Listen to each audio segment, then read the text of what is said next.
Nostalgic phenomenon. It's a bit nostalgic, so there's a little bit of a story around this piece. The inspiration, I hate the word inspiration, but anyway, a story is from a cemetery in Prague, and from a sepulcher or death chamber, or what do you call it, tombstone. Mm. And they usually have oval windows, and the windows have bars so nobody can break in and probably steal something from the tombstone. And then the rest is basically kind of like an improvisation of the layers of meanings and so on, because maybe the deceased was a hunter. You can see that there's a white-tailed deer fur with a shot. So the hunter was hunting and killed somebody, or someone. I would say someone, but it's a deer. Again, in the Christianity world, it's an inferior species, but to me it's not. We are all equal. So eventually, they both met their destiny, so they're both dead. And then again, the question is, why the pink frame and everything else? That goes back to some kind of, this innocence, the childhood, the ornate and the kitsch, and suddenly all these pieces start to talk to each other and harmonize and basically conflict each other as well. So that's basically this piece. Again, it's about death, hunting, equal destiny, a relation between an animal and the hunter and the hunting, and kind of the end of all, somewhere in a cemetery in Prague. It has a landscape feeling because the fur has this white part, which is the belly of the animal, which is on purpose on the bottom, so it's a bit like the ocean or something. And then very interestingly, the shot is actually almost like a rising sun above the horizon, and that adds yet another layer to the whole thing. Mm-hmm. You use the white gauze in the center a lot in your work. Can you talk a little bit more about that? Yes, I use gauze a lot for almost unknown reason. I didn't know in the beginning when I was using it. It was sort of like a symbol, something I could relate, something which basically works, shows vulnerability and healing at the same time. But eventually I realized that it's a story related to my life.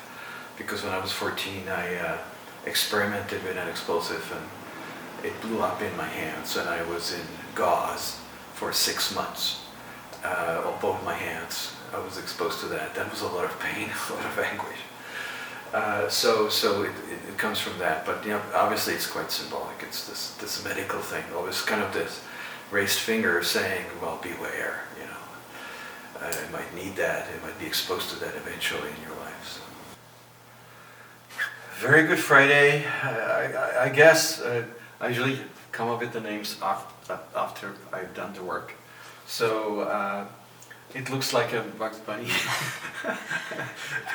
And as we know, Easter holidays are very pagan, right? It's a Christian holiday, but it's pagan. It's about the eggs and the rabbits will multiply, and they're quite, sexual appetite, whatever. So this is about that as well. And maybe the oval is the egg as well, except it's in black. But basically combines, all this thing about the pagan holiday, the sexuality. The ears are pink, but they're not perfect. They have nicks in there, which basically, again, it's kind of a memory of nicked ears from cattle or other animals, which we tag, and so on. Or they had a fight. That's fine as well. And then of course the image itself, it's just graphite on paper, is obviously about entropy, because for 20 years I studied dead trees in the bush and the forest, Canadian forest, and entropy obviously symbolizes mortality again. So the theme of everything I do is kind of the relationship between the birth and the sexual relationships, and trying to climb the ladder of life and success at the same time, kind of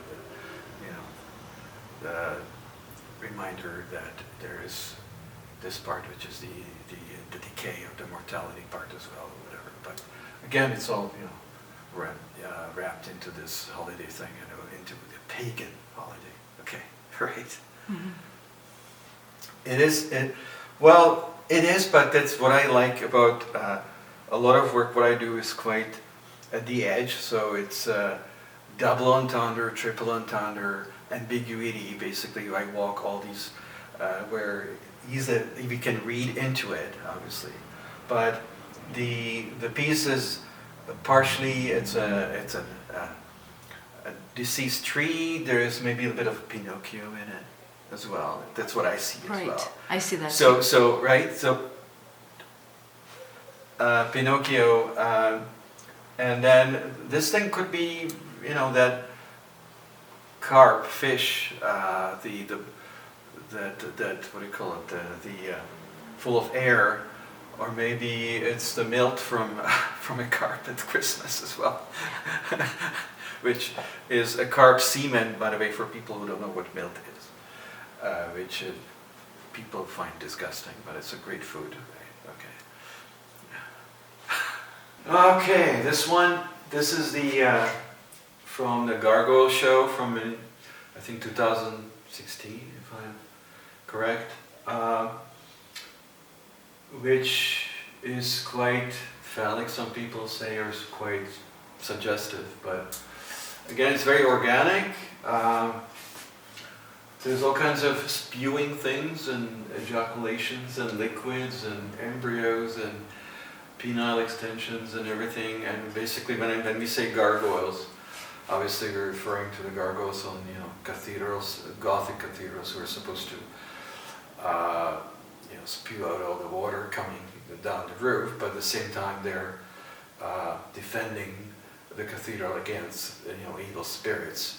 But the funny part about the whole thing is that the gargoyles always have a shape of a beast, some kind of an evil animal, which is because again in the Bible or the Christian beliefs is that beasts are evil and humans are good, and they cannot commit any atrocities. But it's funny, it's the other way around. So obviously an animal cannot commit an atrocity, only humans can. So, but again, it's all twisted, right, into this feeling of superiority, and then again procreation and flooding the earth with our own DNA, which is basically supposed to be superior, and so on and so on. So it's again kind of a pagan thing. Gothic, Christian. I call these pieces quite often I call them neo-goth. Yeah, it's interesting. The material, like the pink plexiglass, reacts to light in a phenomenal way, which I discovered when I was actually dealing with this, and it adds complexity or beauty to the piece, because it basically extends beyond its own existence by itself. So it's like with the shadows and lights, it becomes much larger and basically floods the room. The pink color came in one day. I'm not sure why. I cannot actually remember. But many people ask me about the pink color, and for me, it's a very powerful and ambivalent color, and basically has to me three meanings. And one is color of innocence, and it's kind of this little room of this little girl, and and so on. So pure innocence and purity. At the same time, it's the color of sex and lust. And lately, we added it to it as the color of death, because all the ribbons, everything about breast cancer and all these rallies and events, basically all the symbolism uses the pink color for that. And somehow by default, when you see a pink cement truck, to me it reminds me there's breast cancer. Suddenly it has another meaning. So again, innocence, lust, sex, death. Saint Vixen, well, it's a bit of a play on the words, because there's the cunning little vixen, which is called Liška Bystrouška in Czech, and it's by Janáček. It's an opera. Mm-hmm. And which is quite famous. But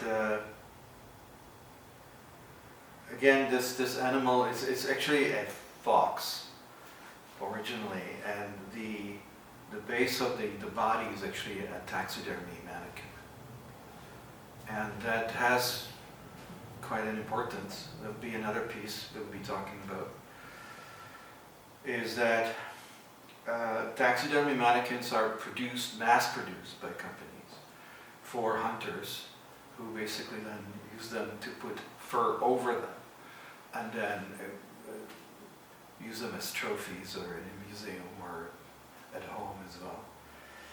But the point is that the sculpture itself is actually an animal without fur, so it's actually a cadaver of a fox.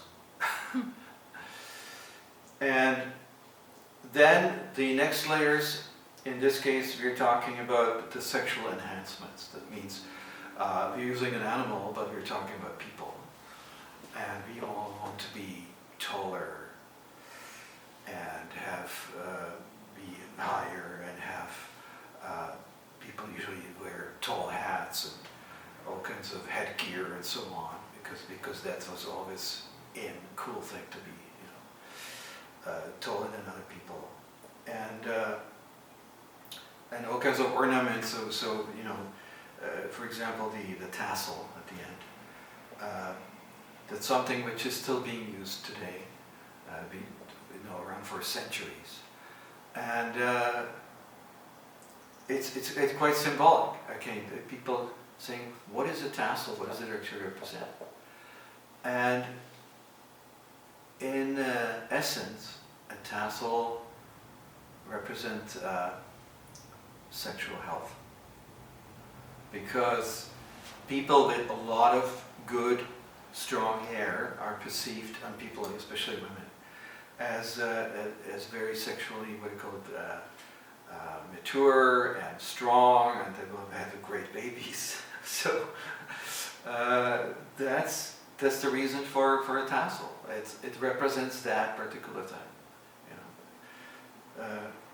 Then in the other part of the Saint Vixen is, of course, their ears, which are actually not ears. It's a combination somewhere in between a halo, kind of the saint is called Saint Vixen. It's a play on a saint, which is long. We can talk for hours about what they represent, how they're being used in the past, and that why people emulated or venerated saints, because they were close to the God, close to perfection.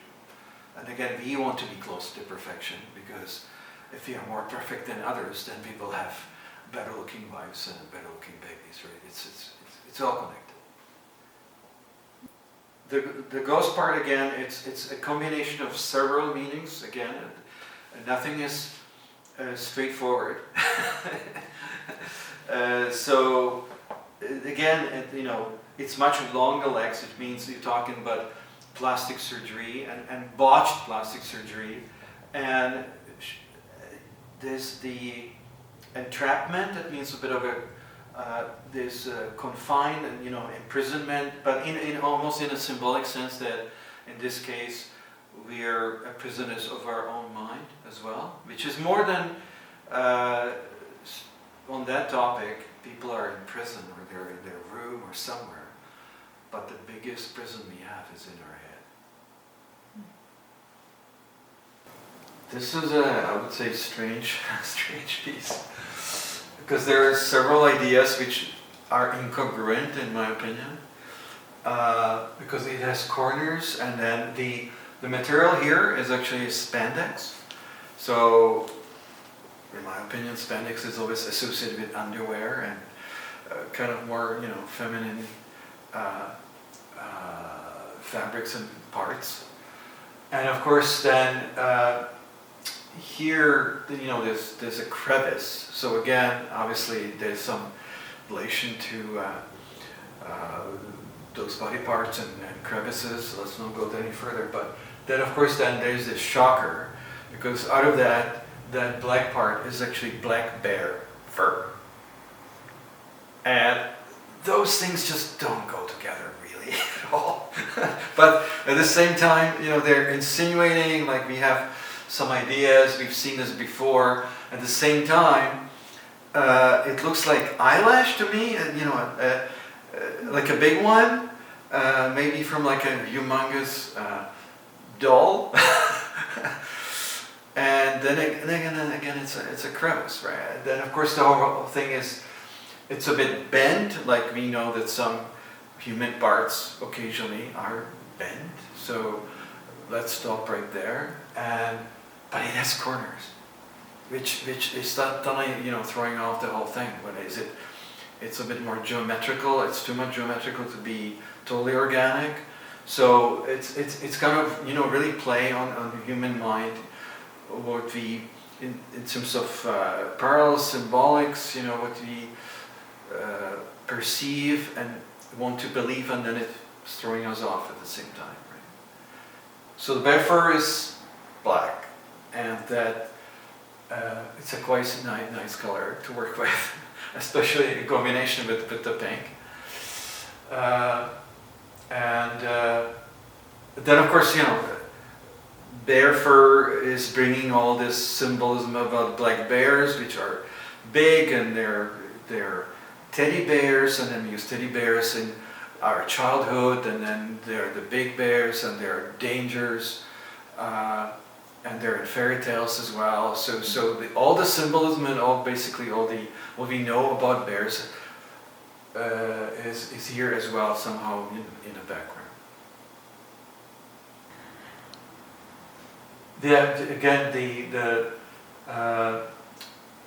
are some other pieces, I did or I do, where I surprise myself with some combinations of materials which nobody ever actually put together. And so again, it's like let's say the pink plexiglass with deer fur, or black bear with spandex. It's just really disturbing, in my opinion. It basically, we cannot get used to that. They just don't belong. And I have a good comparison from the food world, basically. When I say, have you ever tried ice cream with anchovies, or sauerkraut with chocolate? They go, ugh, no, that you cannot do that. It's like impossible. And it's amazing. It's like using magnets, and you combine certain materials, and no matter what you do, when they come closer, there is a tension. It basically sparkles, goes zzz, and you cannot help it. I combine. I use all kinds of combinations. So there's paint, acrylic, other fabrics and other materials. So that's for sure. Before we were talking about the Saint Vixen, where that piece is sitting on a wallpaper, vintage wallpaper from the 70s, for example, which is being treated. So occasionally I bring in even historical stuff. That means historical antique pieces which have been used and have a history on their own, and making it even more confusing and more layered. But it's, again, the spandex doesn't belong on the wall, on a square, I would say, pieces of plywood and even stuffed, and with, it's basically absurd, unheard of. But what happens is, to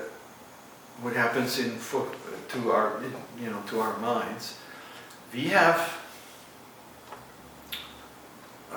protection. Like we are protected. We are used to patterns. We are used to certain symbols. We are used to certain feelings, what we see in our life, and we know what to do, how to deal with that.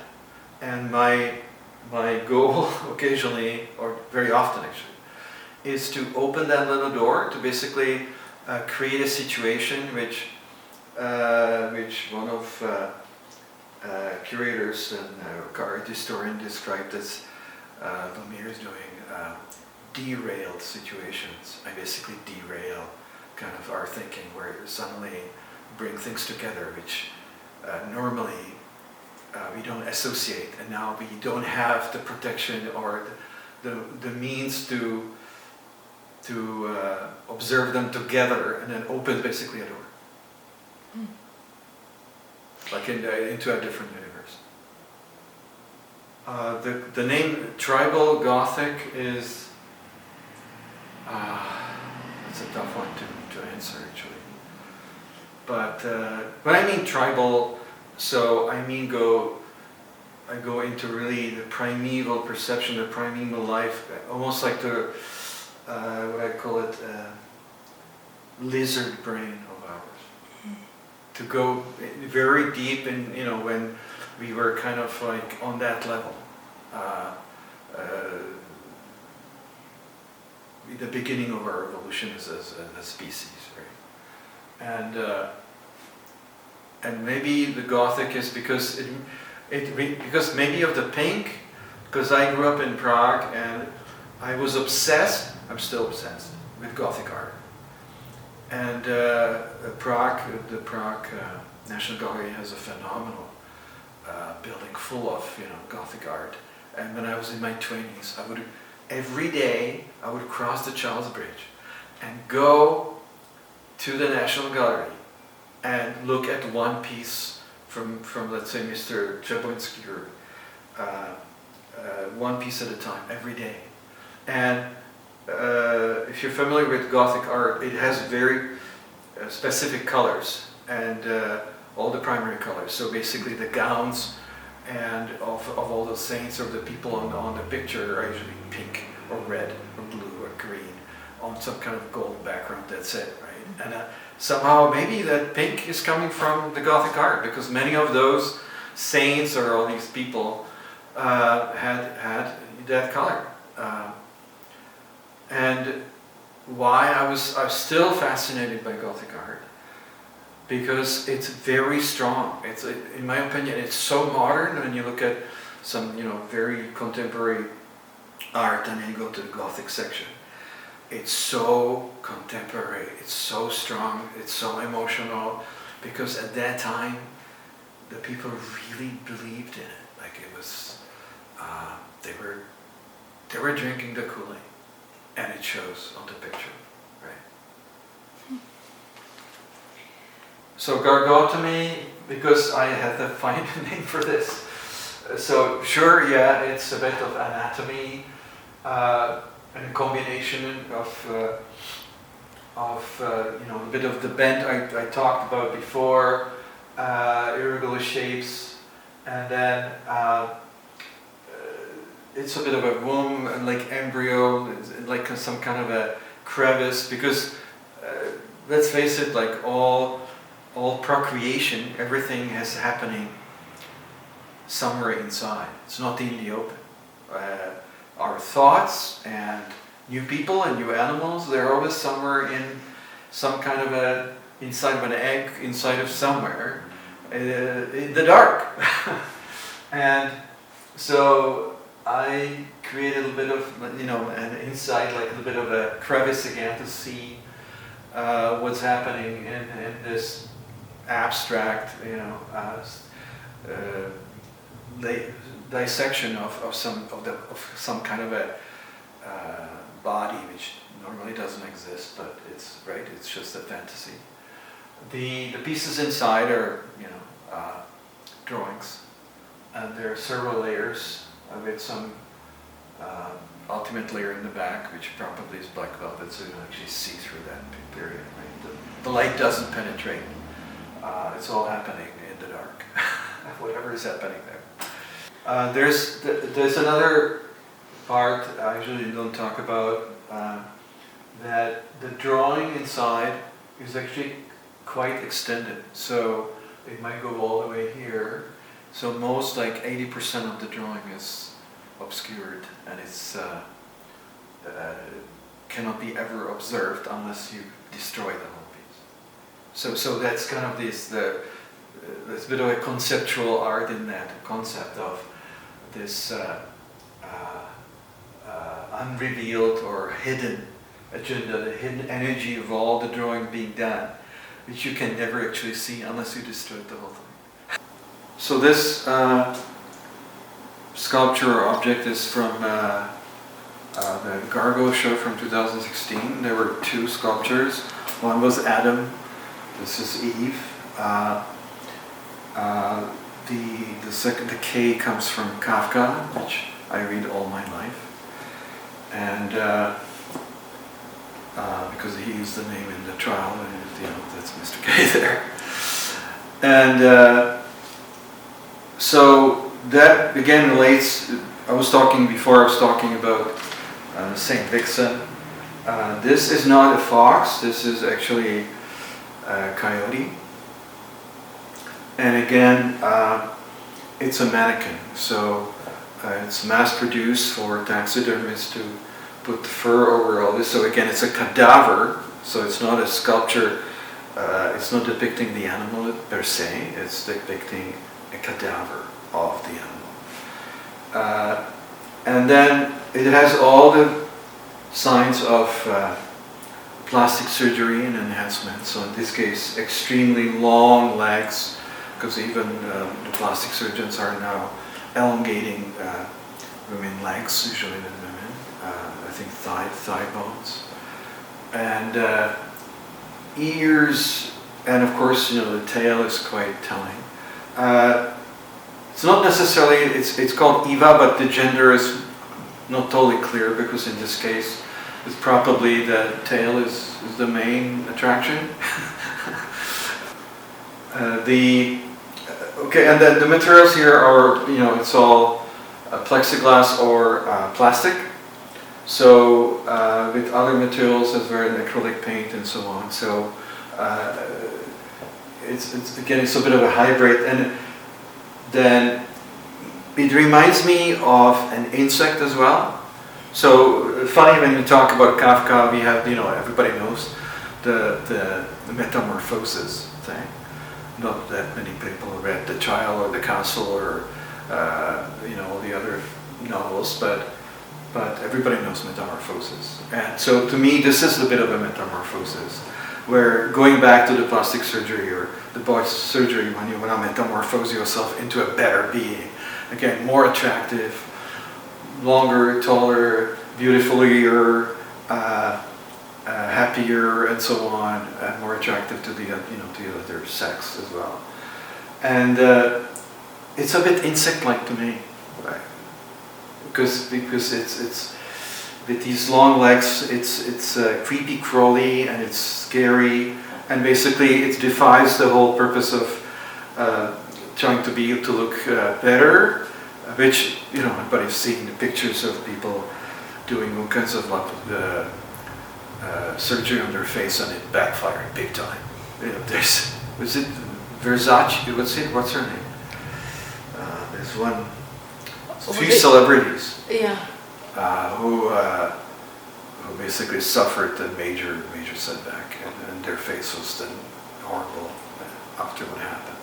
So that's basically, again, obviously this didn't happen properly, so it's botched. By the way, that was part of the gargoyle thing, which goes back to the Christian beliefs as well, which we still believe in my opinion, overall, that we, I'm talking humans, can correct nature. That's what we hear. We can.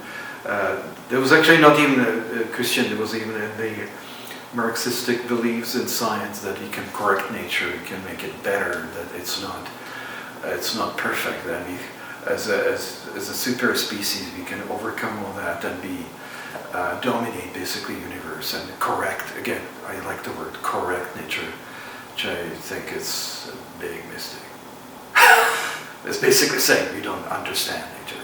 That's why we think we can correct, or that we are so superior we can actually. I don't believe in that. So when I talk about Christianity or other beliefs, I'm kind of a spiritual person. So to me, religions are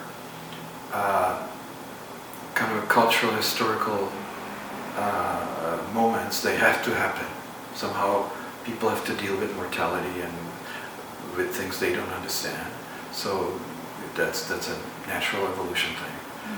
But and there's a lot of wisdom in every single religion, in my opinion. Only it's so deeply embedded. It's so clandestinely obscured. The language, it's so old and whatever, that basically 99% of all the people who read it, they don't actually understand what they're talking about.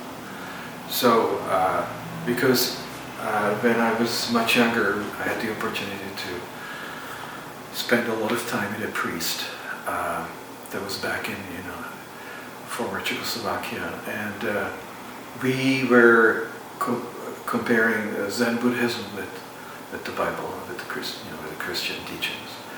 And he was a very enlightened priest, and he basically has proven to us that the same wisdom which is in Zen Buddhism is in the Bible, but it is so deeply covered up with other stuff that no humans can actually dig it out. It's impossible, and then it's transformed and misunderstood and misinterpreted as well in many ways. And then it somehow gets lost. And so when I refer to Christianity, a lot, it's because I grew up in that. I grew up, in these churches and cathedrals and so on, because it has influenced the art, a lot over a millennium, basically, right, or 2 millennia. And we cannot shake it off that easily. It penetrates our language, our thinking, our beliefs, still to this day. And so again, to me, it's like kind of a sociocultural reference, right? That it somehow plays a role in our thinking. So when I grew up under a communist regime, it was almost forbidden. It was just against the law to be a believer. I'm talking in terms of going to church and being openly, let's say, Christian or religious person, which was in a way attractive because it was something against the regime, and by default we didn't like, because we liked freedom, and the communist ideology was forced onto us.